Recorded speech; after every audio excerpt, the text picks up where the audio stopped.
साथियों, आप सभी का इस प्लेटफॉर्म पर स्वागत है। यहाँ पर हम लोग घटनाचक्र पब्लिकेशन के द्वारा जो इतिहास की पूर्वालोकन है उसको कवर कर रहे हैं और आज के वीडियो में हम लोग छठी सदी ईसा पूर्व राजनीतिक दशाओं से संबंधित जो भी अभी तक प्रश्न पूछे गए हैं उन प्रश्नों को हम लोग पूरी व्याख्या के साथ इस वीडियो में देखेंगे। तो चलिए प्रारंभ करते हैं। पहला प्रश्न है कि भारत के प्राचीनतम प्राप्त सिक्के किसके बने थे? तो ये चांदी के थे। ठीक है, देखिए भारत के प्राचीनतम प्राप्त सिक्के आहत सिक्के या पंचमार्क सिक्के थे जो चांदी के बने होते थे। इनके ऊपर ठप्पा देकर निशान बनाए जाते थे, इसलिए इन्हें आहत सिक्के या पंचमार्क सिक्के कहा जाता है। दूसरा, निम्नलिखित में से कौन सा सही सुमेलित नहीं है? तो देखिए यहाँ पर महाजनपद और उनकी राजधानी के बारे में दिया गया है, तो देखिए बताना है कौन सा सुमेलित नहीं। देखिए अंग महाजनपद की जो राजधानी थी चंपा थी, वहीं कौशल की राजधानी जो है वो अहिछत्र नहीं थी। कौशल महाजनपद की राजधानी साकेत थी तथा श्रावस्ती थी। वहीं उत्तरी पांचाल की जो राजधानी थी वो अहिछत्र थी और दक्षिणी पांचाल की राजधानी काम्पिल्य थी। तो ये बी वाला सही नहीं है। वत्स की राजधानी कौशाम्बी और मत्स्य की राजधानी विराटनगर। आगे बढ़ते हैं। दो सूचियां दी गई हैं राजा और उनसे संबंधित राज्य। ठीक है, तो यहाँ हमें सुमेलित करना है। तो आप देखें राजा प्रदोत्त जो थे किस राज्य के राजा थे? तो राजा प्रदोत्त जो थे अवंती के थे। उदयन जो थे वत्स के राजा थे।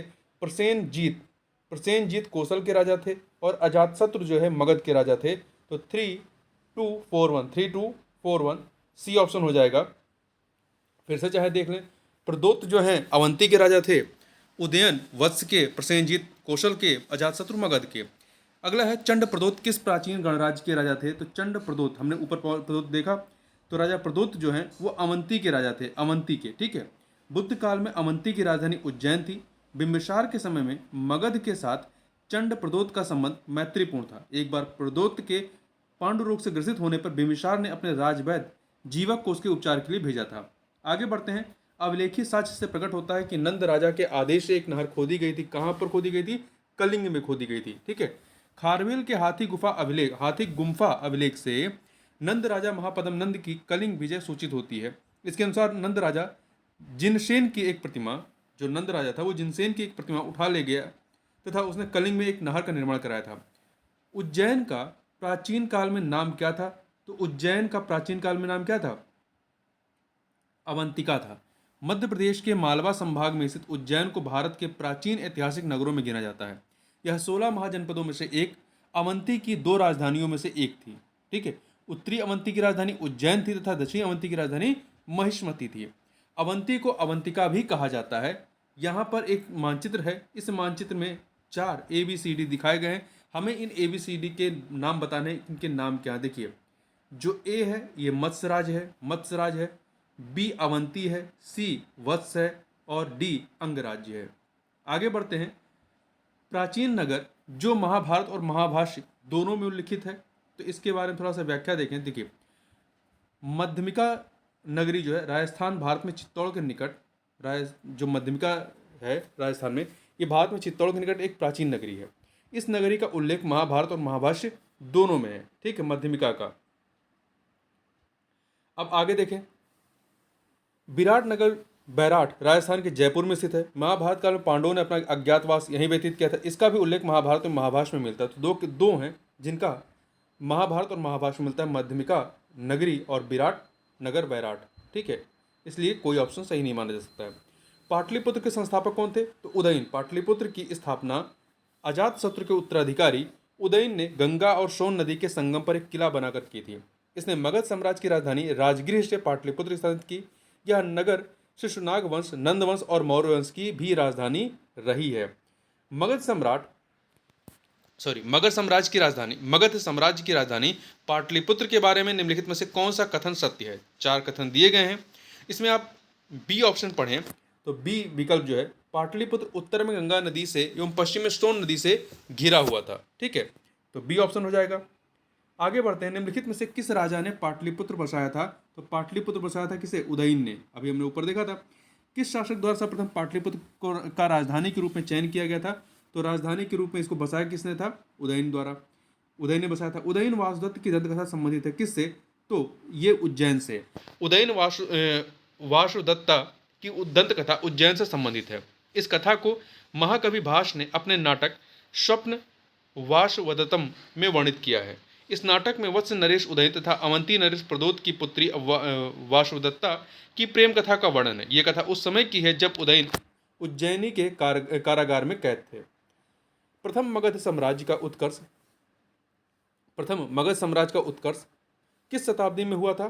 तो ये ईसापुर छठी शताब्दी में, ठीक है। इस साम्राज्य की महत्ता का वास्तविक संस्थापक राजा बिंबिसार थे। वह हर्यक वंश के या हर्यक कुल से संबद्ध थे। निम्नलिखित में से कौन सा एक ईसापुर छठी शताब्दी में प्रारंभ में भारत का सर्वाधिक शक्तिशाली नगर राज्य था? तो ये था आपका मगध। कौन सा था? मगध। अभी हमने ऊपर बात की इसके बारे में। ईसापुर छठी शताब्दी के प्रारंभ में मगध भारत का सर्वाधिक शक्तिशाली नगर राज्य था। कई जातकों में इसके समकालीन शहरों की अपेक्षा इसकी समृद्धि एवं संपन्नता का साक्ष्य मिलता है। मगध की कौशल अंग और काशी के साथ लंबी प्रतिद्वंदिता थी। इनमें सर्वोच्चता के लिए लंबा संघर्ष चला और मगध अंततः सफल रहा। प्रारंभिक गणतंत्र में कौन सा नहीं था? देखिए, शाक्य, योद्धे और लिच्छवी। देखिए, बुद्ध काल में गंगा घाटी में कई गणराज्यों के अस्तित्व के प्रमाण मिलते हैं, जो इस प्रकार हैं: कपिलवस्तु के शाक्य, शुमारगिरी के भग्ग, अलकप्प के बुली, केशपुत्र के कालाम, राम गाम के कोलिये, कुशीनारा के मल्ल, पावा के मल्ल, पिपलीवन के मोरिये, वैशाली के लिच्छवी, मिथिला के बेदेह, योद्धे गणतंत्र का पहला उल्लेख पढ़ने ने किया है। ठीक है। बाद में समुद्रगुप्त की प्रयाग प्रशस्ति में भी योद्धे गणतंत्र पर समुद्रगुप्त की विजय की सूचना प्राप्त होती है। इस प्रकार यह गणतंत्र चौथी शताब्दी ईसा पूर्व में पूर्व से गुप्त काल तक विद्यमान था। योद्धे, ठीक है। तो ये सभी गणतंत्र हैं, गणराज्य हैं। तो आपके शाक्य भी गणराज्य है, शाक्य भी मिलता है, ठीक है, योद्धे भी मिलता है और लिच्छवी भी मिलता है। तो प्रारंभिक गणतंत्र में कौन सा नहीं था? तो सभी थे। आगे बढ़ते हैं। विश्व का पहला गणतंत्र वैशाली में किसके द्वारा स्थापित किया गया था? तो लिच्छवी के द्वारा। वैशाली के लिच्छवियों ने विश्व का पहला गणतंत्र स्थापित किया था। वैशाली बुद्ध काल का सबसे बड़ा तथा शक्तिशाली गणराज्य था। लिच्छवी वज्र संघ में, जो लिच्छवी है वज्र संघ में सर्व प्रमुख थे। ईसा पूर्व छठी सदी में विश्व की प्रथम गणतांत्रिक व्यवस्था कहाँ थी? तो वैशाली में थी। कहाँ पे थी? वैशाली। हमने बात की ना, वैशाली में किसने सबसे पहले स्थापित किया था? लिच्छवियों ने। आगे बात करते हैं निम्न से कौन सा युग्म उपयुक्त जोड़ी है? कौन सा युग्म उपयुक्त जोड़ी है? पार्श्वनाथ जनतंत्रिका नहीं, पहला वाला सही नहीं है, ठीक है। पार्श्वनाथ जंत्रिका सही नहीं है। बिंदुसार शाक्य नहीं, स्कंदगुप्त मौर्य नहीं, चेटक लिच्छवी ये सही है। राजा चेटक लिच्छवी गणराज्य के राजा थे। इनकी पुत्री चेलना का विवाह मगध नरेश बिंबिसार से हुआ। लिच्छवी वज्र संघ के प्रधान वंशों में से एक था। छठी शताब्दी ईसा पूर्व के 16 महाजनपदों के विषय में निम्नलिखित में से किस बौद्ध ग्रंथ में सूचना मिलती है? तो अगुंतर निकाय में इसकी सूचना मिलती है। बौद्ध ग्रंथ अगुंतर निकाय में छठी शताब्दी ईसा पूर्व के 16 महाजनपदों की सूचना मिलती है। इसके अतिरिक्त जैन ग्रंथ भगवती सूत्र में भी मिलती है। 16 महाजनपदों की सूची उपलब्ध है किसमें? अगुंतर निकाय और भगवती जैन ग्रंथ भगवती सूत्र में। निम्न में से कौन सा एक बौद्ध ग्रंथ 16 महाजनपदों का उल्लेख करता है? अगुंतर निकाय करता है। 24 नंबर क्वेश्चन देखते हैं। महाजनपद युग के 16 जनपदों के नाम बौद्ध साहित्य में प्रायः उल्लिखित मिलते हैं, ठीक है। निम्नलिखित में से किन जनपदों के नाम पढ़नी की अष्टधाई में भी उल्लिखित है? देखिए, आपका मगध, अश्मक और कंबोज, इनका वर्णन पढ़नी की अष्टधाई में भी मिलता है। पढ़नी संस्कृत भाषा के सबसे बड़े व्याकरण हुए। इनका जन्म तत्कालीन उत्तर पश्चिम भारत के गांधार में हुआ था। इनके व्याकरण का नाम अष्टध्यायी है। अष्टध्यायी में 8 अध्याय तथा लगभग 4000 सूत्र हैं। पढ़नी ने अपने अष्टध्यायी में 22 जनपदों का उल्लेख किया है। इनमें प्रमुख हैं मगध, अश्मक, कंबोज, गांधार, शूरसेन आदि। बौद्ध ग्रंथ अगुंतर निकाय और जैन ग्रंथ भगवती सूत्र में 16 महाजनपदों की सूची मिलती है। निम्न से किन ग्रंथों में प्राचीन भारत के 16 महाजनपदों, षोडश महाजनपद की सूची मिलती है? नीचे दिए कूट से सही उत्तर का चयन कीजिए। देखिए, अगुंतर निकाय में और भगवती सूत्र में। बौद्ध ग्रंथ अगुंतर निकाय और जैन ग्रंथ भगवती सूत्र में।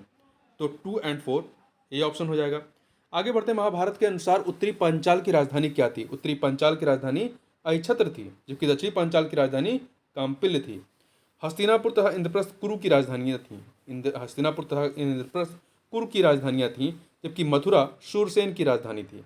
क्वेश्चन नंबर 27 देखते हैं। 16 महाजनपदों के युग में मथुरा इनमें से किसकी राजधानी थी? तो मथुरा जो है वो शूरसेन की राजधानी थी। चंपा किस महाजनपद की राजधानी थी? चंपा जो है वो अंग की राजधानी, चंपा अंग की राजधानी थी। देखिए, उत्तरी बिहार के वर्तमान भागलपुर तथा मुंगेर के जिले अंग महाजनपद के अंतर्गत थे। इसकी राजधानी चंपा थी। महाभारत और पुराणों में चंपा का प्राचीन नाम मालिनी प्राप्त होता है। दीघ निकाय के अनुसार इस नगर निर्माण की योजना वास्तुकार महागोविंद ने की थी। 6ठी शताब्दी ईसा पूर्व में सुक्तमती राजधानी थी किसकी? तो सुक्तमती चेदी की राजधानी थी। किसकी? चेदी की। 6ठी शताब्दी ईसा पूर्व में आधुनिक बुंदेलखंड के पूर्वी तथा उसके समीपवर्ती भागों में चेदी महाजनपद स्थित था। इसकी राजधानी शोथिवती थी, जिसकी पहचान महाभारत के सुक्तमती से की जाती है। आगे बात करते हैं, गोदावरी नदी के तट पर स्थित महाजनपद था। गोदावरी नदी के तट पर कौन सा महाजनपद था? तो अशक महाजनपद गोदावरी नदी के तट पर था। बौद्ध ग्रंथ अंगुत्तर निकाय और जैन ग्रंथ भगवती सूत्र में 6ठी शताब्दी ईसा पूर्व में वर्णित 16 महाजनपदों में अशक या अश्मक नर्मदा तथा गोदावरी नदियों के मध्य स्थित थी, जिसकी राजधानी पैठन या पोतन अथवा पोटिल, जिसका प्राचीन नाम प्रतिष्ठान था, ये थी। 6ठी शताब्दी ईसा पूर्व का मत्स्य महाजनपद स्थित था। मत्स्य महाजनपद कहाँ स्थित था? तो ये मत्स्य महाजनपद राजस्थान में स्थित था। ठीक है, राजस्थान में, राजस्थान के जयपुर क्षेत्र में स्थित था। इसकी राजधानी विराटनगर थी। मगध की राजधानी कौन सी थी? तो मगध की राजधानी राजगिरी या गिरिवज्र थी। पुराणों के अनुसार मगध पर शासन करने वाला पहला राजवंश बृहद्रथ वंश था। इस वंश के पहले राजा बृहद्रथ का पुत्र जरासंध था, जिसने गिरिवज्र या राजगिरी को अपनी राजधानी बनाया। बौद्ध ग्रंथों के अनुसार मगध का प्रथम प्रतापी शासक बिंबिसार था। यह हर्यक वंश से संबंधित था। इसकी मृत्यु 492 ईसा पूर्व में हुई। इसके पश्चात अजातशत्रु मगध का शासक हुआ। अजातशत्रु का पुत्र उदयन ने अपनी राजधानी राजगिरी से पाटलिपुत्र स्थानांतरित की। आगे बात करते हैं, मगध की प्रारंभिक राजधानी कौन सी थी? तो मगध की प्रारंभिक राजधानी आपकी राजगिरी या गिरिवज्र थी। प्राचीन महाजनपद मगध की प्रथम राजधानी कौन सी थी? तो अभी हमने देखा ऊपर क्या थी, राजगिरी या गिरिवज्र, इसमें से नहीं है तो ये ऑप्शन हो जाएगा। निम्नलिखित में से कौन एक मगध साम्राज्य की राजधानी नहीं रही? गिरिवज्र रही है, राजगिरी रही है, पाटलिपुत्र रही है, परंतु कौशाम्बी नहीं रही है। ठीक है, तो गिरिवज्र या राजगिरी और पाटलिपुत्र प्राचीन काल में क्रमशः मगध साम्राज्य की राजधानी रही थी, जबकि कौशाम्बी पर वत्स राज का शासन था। हर्यक वंश के शासन के दौरान मगध की राजधानी राजगिरी से हर्यक वंश के शासन के दौरान मगध की राजधानी राजगिरी से पाटलिपुत्र स्थानांतरित हुई। प्राचीन श्रावस्ती नगर का विन्यास किस आकृति का था? तो अर्धचंद्राकार था। प्राचीन श्रावस्ती की पहचान अलेक्जेंडर कनिंघम ने 1861 ईस्वी में उत्तर प्रदेश के गोंडा के निकट शहेत महेत वर्तमान श्रावस्ती नामक स्थान से की थी। उत्खननों के आधार पर ज्ञात हुआ कि प्राचीन श्रावस्ती का नगर विन्यास अर्धचंद्राकार था। मगध के किस प्रारंभिक शासक ने राज्यारोहण के लिए अपने पिता की हत्या की एवं स्वयं इसी कारणवश अपने पुत्र द्वारा मारा गया? तो ये अजातशत्रु था। अजातशत्रु मगध का शासक अजातशत्रु अपने पिता हर्यक वंश के संस्थापक बिंबिसार की हत्या कर राजगद्दी पर बैठता है। इसकी हत्या भी इसके पुत्र उदयन ने कर दी। देखिए, उदयन दो मिलते हैं, एक उदयन है, एक उदयन है। कौशाम्बी के वत्स का राजा भी उदयन था और ये उदयन है। ठीक है, अजातशत्रु के वंश का नाम क्या था? हर्यक वंश का था। ये कौन से वंश? हर्यक वंश का। राजकुमार जो अपने पिता की मृत्यु के लिए उत्तरदायी था, तो वो कौन सा था? अजातशत्रु। आगे बढ़ते हैं, किसने मगध साम्राज्य में वज्जी गणसंघ को हरा करके आत्मसात किया? तो किसने किया था? तो ये अजातशत्रु ने, हर्यक वंश के अजातशत्रु ने। देखिए, वैशाली वज्जी संघ का प्रमुख गणराज था। यहाँ के शासक लिच्छवी थे। बिम्बिसार के समय से ही मगध एवं वज्जी संघ में मनमुटाव था, जो अजातशत्रु के समय संघर्ष में बदल गया। निर्यावली सूत्र से ज्ञात होता है कि उस समय लिच्छवी गण का प्रधान चेटक था। उसने 9 लिच्छवियों, 9 मल्लों, 18 गणराज्यों, काशी कौशल के 18 गणराज्यों को एकत्र करके मगध नरेश के विरुद्ध एक सम्मिलित मोर्चा तैयार किया। भगवती सूत्र से ज्ञात होता है कि अजातशत्रु इन सबका विजेता था। अजातशत्रु ने कूटनीति से काम किया। पाटलिग्राम में उसने सुदृढ़ दुर्ग का निर्माण कराया। तत्पश्चात उसने अपने मंत्री बशकार को भेजकर वज्र संघ में फूट डलवा दी। फलस्वरूप वे परस्पर लड़ने लगे। उनका संगठन कमजोर हो गया। अंतोगत्वा अजातशत्रु ने आक्रमण करके लिच्छवियों को पराजित किया और उनका भूभाग मगध साम्राज्य में मिला लिया। मालवा क्षेत्र पर मगध की सत्ता का विस्तार निम्न में से किसके शासनकाल में हुआ? तो मालवा क्षेत्र पर मगध की सत्ता का विस्तार जो है वो शिशुनाग के समय में होता है। पुराणों के अनुसार मगध नरेश शिशुनाग ने अवंती अर्थात मालवा को जीतकर मगध साम्राज्य में मिला लिया था। मगध में नंद वंश का संस्थापक कौन था? तो ये था महापद्म नंद। देखिए, मगध पर शिशुनाग वंश के पश्चात नंद वंश का वर्चस्व स्थापित हुआ। नंद वंश का संस्थापक महापद्म नंद अथवा उग्रसेन था। पुराणों में महापद्म नंद को सर्वछत्रांतक और अपरो परशुराम कहा गया है। मगध का कौन सा सम्राट अपरो परशुराम के नाम से जाना जाता है या सर्वछत्रांतक? तो महापद्म नंद, नंद वंश का संस्थापक। वाराणसी को निम्नलिखित में से किसने अपनी द्वितीय राजधानी बनाया था? तो देखिए, इसकी पहले व्याख्या पढ़ लें। 6वीं शताब्दी ईसा पूर्व में वाराणसी जो है वो काशी महाजनपद की राजधानी थी, जिसे हर्यक वंश के शासक बिंबिसार ने कौशल नरेश प्रसेनजीत की बहन महाकौशला के साथ विवाह करके दहेज के रूप में प्राप्त किया था। इसी प्रकार अजातशत्रु के समय प्रसेनजीत ने अपनी पुत्री वजीरा का विवाह अजातशत्रु से करके काशी के ऊपर उसका अधिकार स्वीकार कर लिया। कालांतर में शिशुनाग ने जब गिरिवज्र को अपनी राजधानी बनाई, शिशुनाग ने अपनी दूसरी राजधानी वैशाली को बनाई थी, तो गिरिवज्र को जब अपनी राजधानी बनाई तो उसने अपने पुत्र को वाराणसी का उपराजा नियुक्त किया। अतः दिए गए विकल्पों में स्पष्ट नहीं कि वाराणसी को अपनी दूसरी राजधानी किसने बनाया। ठीक है, यहाँ ध्यान दीजिए, उत्तर प्रदेश लोक सेवा आयोग ने इसका उत्तर जो है शिशुनाग माना है। तो यदि ये प्रश्न दोबारा से रिपीट होता है तो आप भी शिशुनाग ही लगा के आएंगे। ठीक है, आगे चलते हैं। नंद वंश के पश्चात मगध पर किस राजवंश ने शासन किया? तो नंद वंश के बाद जो है मौर्यों ने शासन किया। मगध के नंद वंश की स्थापना शिशुनाग वंश का अंत करके की गई थी। नंद वंश में कुल 9 राजा हुए। नंद वंश के अंतिम काल में जनता से बलपूर्वक धन वसूलने तथा छोटी छोटी वस्तुओं पर भी भारी कर लगाने के कारण जनता शासकों के विरुद्ध हो गई और चारों ओर घृणा एवं असंतोष का वातावरण व्याप्त हो गया। इसी का लाभ उठाकर चंद्रगुप्त मौर्य ने चाणक्य के सहयोग से धनानंद की हत्या कर नंद वंश का अंत कर दिया। इस प्रकार नंद वंश के तत्काल पश्चात मगध पर मौर्य वंश का शासन स्थापित हुआ।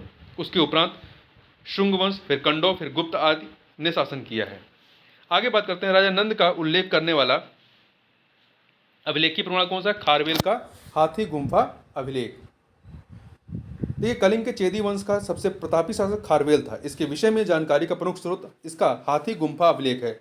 नंदवंशी शासक महापद्म नंद द्वारा कलिंग में नहर खुदवाए जाने का उल्लेख इस अभिलेख में किया गया, अर्थात यह नहरों की जानकारी देने वाला प्रथम अभिलेखीय साक्ष्य है।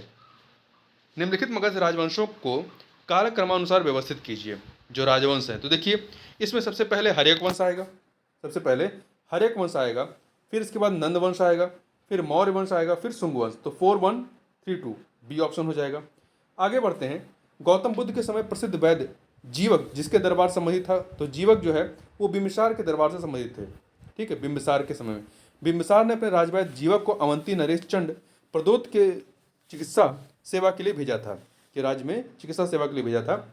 अगला है, 2 कथन दिए गए हैं, ए और बी। सही उत्तर का चयन करना है। देखिए, विश्व के सभी भागों में ईसवी पूर्व 6वीं शताब्दी एक महान धार्मिक उथल पुथल का काल था। सही है। दूसरा, वैदिक धर्म बहुत जटिल हो चुका था। ये भी सही है। तो ए और बी दोनों सही हैं। ठीक है, ए और बी दोनों सही हैं, इसलिए बी ऑप्शन हो जाएगा आपका, बी ऑप्शन। आगे बढ़ते हैं। 50 नंबर क्वेश्चन देखते हैं। देखिए, कालपी नगर किस नदी के तट पर स्थित है? तो कालपी नगर जो है यमुना के तट पर। कालपी नगर उत्तर प्रदेश के जालौन जिले में स्थित एक नगर है। यह यमुना नदी के तट पर स्थित है। प्राचीन काल में यह कालप्रिया के नाम से विख्यात थी। समय के साथ नाम संक्षिप्त होकर कालप्रिया से कालपी हो गया। यह 4वीं सदी में राजा वसुदेव द्वारा बसाया गया था। आगे बढ़ते हैं। 2 सूचियां दी गई हैं उत्तर प्रदेश के प्राचीन जनपद और उसकी राजधानी। कुरु की राजधानी क्या रही है? कुरु की राजधानी इंद्रप्रस्थ, तो 4 से मिलाइए। ठीक है। पांचाल की अहिछत्र रही है, 3 से मिलाइए। कौशल की राजधानी साकेत, 1 से मिलाइए। और वत्स की राजधानी कौशाम्बी, 2 से मिला दीजिए। तो 4 3 1 2। यहाँ फिर से देख लीजिए। कुरु की राजधानी इंद्रप्रस्थ है, पांचाल की अहिछत्र है, कौशल की साकेत है और वत्स की कौशाम्बी है। 2 सूचियां हैं महाजनपद और उनकी राजधानियों के। तो देखिए, मत्स्य की राजधानी क्या है? मत्स्य की राजधानी विराटनगर है। कुरु की राजधानी इंद्रप्रस्थ है। शूरसेन की राजधानी मथुरा है। अश्वक की राजधानी पोतन है। तो 3 4 1 2 अर्थात सी ऑप्शन हो जाएगा। फिर से यहाँ देख लीजिए, मत्स्य की राजधानी विराटनगर, कुरु की इंद्रप्रस्थ, शूरसेन की मथुरा, अश्वक की पोतन। निम्नलिखित में से कौन सा एक सही सुमेलित नहीं है? देखिए, कंबोज की राजधानी राजपुर या हाटक सही है। अश्मक की पोतन या पोटिल। शूरसेन की कौशाम्बी नहीं, शूरसेन की आपकी मथुरा रही है। ठीक है। कौशल की श्रावस्ती या साकेत। आगे बढ़ते हैं। वर्तमान उत्तर प्रदेश में भारत के प्राचीनतम 16 महाजनपद में से कुल कितने महाजनपद स्थित थे? तो 8 महाजनपद उत्तर प्रदेश में स्थित थे। ठीक है। तो ये 8 कौन से हैं? कुरु, पांचाल, काशी, कौशल, सूरसेन, चेदी, वत्स तथा मल्ल। इन 16 महाजनपदों का उल्लेख बौद्ध ग्रंथ अगुंतर निकाय में किया गया है और जैन ग्रंथ भगवती सूत्र में। निम्नलिखित में से अगला है, निम्नलिखित में से कौन सा कथन प्राचीन भारत की श्रेणी व्यवस्था के बारे में असत्य है? देखिए, पहला, श्रेणी व्यापारियों और कारीगरों का संगठन थी। सही है। उत्पादित वस्तुओं की गुणवत्ता और कीमत संबंधित श्रेणी द्वारा निर्धारित की जाती थी। ये भी सही है। श्रेणी अपने सदस्यों के आचरण पर भी नियंत्रण रखा करती थी। ये भी सही है। श्रेणी व्यवस्था मात्र उत्तर भारत में प्रचलित थी। नहीं, ये कथन आपका गलत है, पूरे भारत में थी। प्राचीन कालीन भारत में एक ही शिल्प अथवा व्यवसाय करने वालों के समूह को श्रेणी की संज्ञा प्रदान की गई। इनके उद्भव का एक महत्वपूर्ण कारण उत्तर वैदिक काल में उद्योग धंधों का स्थानीयकरण था। श्रेणियां देश के व्यापार वाणिज्य का संचालन, वस्तुओं की गुणवत्ता व कीमत निर्धारण के साथ साथ अपने सदस्यों के आचरण पर भी नियंत्रण करती थी। उत्तर भारत के साथ दक्षिण भारत में भी श्रेणियों के प्रचलन का उल्लेख मिलता है। तो इस प्रकार से इस वीडियो में बस इतना ही। नेक्स्ट वीडियो में हम लोग यूनानी आक्रमण संबंधित प्रश्नों को देखेंगे। तो इस वीडियो में बस इतना ही। मिलते हैं नेक्स्ट वीडियो में, तब तक के लिए बहुत बहुत धन्यवाद।